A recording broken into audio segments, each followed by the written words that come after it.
taking two pieces of what I've learned from you. Number one, just the simple cold call. That relates to having enough pipeline where you're not so attached to one.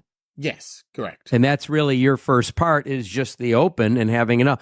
But part two, when you're talking about cut 1 and suture 16 and what you talked about in your example, I think that your cut 1 and suture 2 through whatever strongly relate to questions you ask.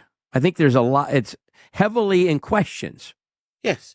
Well, that's all human communication is. It's two people talking, and usually someone's asking a question and someone's answering. That's pretty much human communication.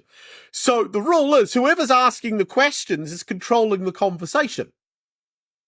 So in a sales meeting, I'm going in with this mindset. I know what I do works. I got a warehouse full of sales stuff and this stuff works. So I'm not here to convince you to buy from me. I'm actually here for another reason. I'm here to figure out if I should sell to you. And you say that. And I say that. Look, guys, there are better, and so to make it easier, I give them the alternative. I say, guys, I'm very expensive.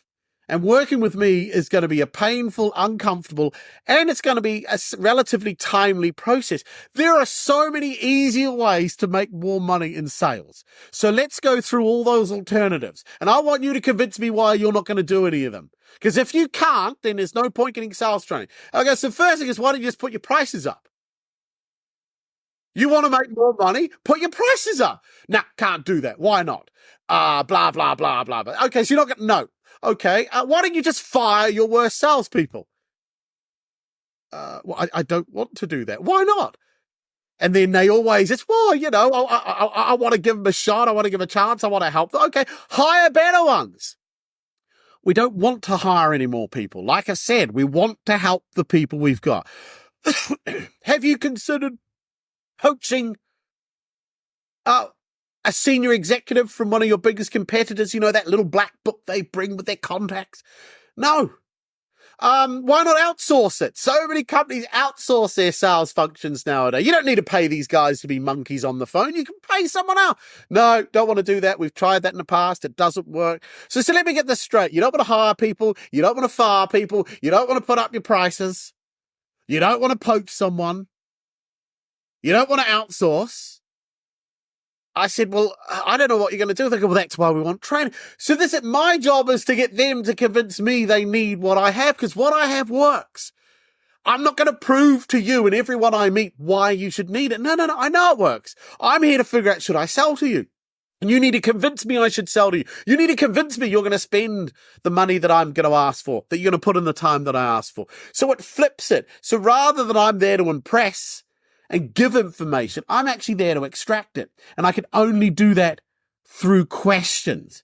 So, Benjamin, what about the other type of leverage where I've got 4 demonstrations scheduled with people in your space, and, we have an hour because I got one in 2 hours, one tomorrow, one the next day, and you're coming from the perspective or the point or the statement of, I'm trying to decide if I should sell you. So if I was in that situation, first of all, I would have known I've screwed up, because if I've got in front of someone that's going to be seeing 3 other people after me, I didn't do a very good job when I qualified to come and see them, because I would have wanted to find out, are you talking with anyone else? Yes. Well, I would then ask, can I be the last one you see? You see, so this is how you control things. See, salespeople always chuck things at me like that, which is a good example. And I say, well, whenever you fucked up, it's normally upstream. So the first thing I say is, how did you end up in this position in the first place? This has been Jeff Stearns, Connected Through Cars.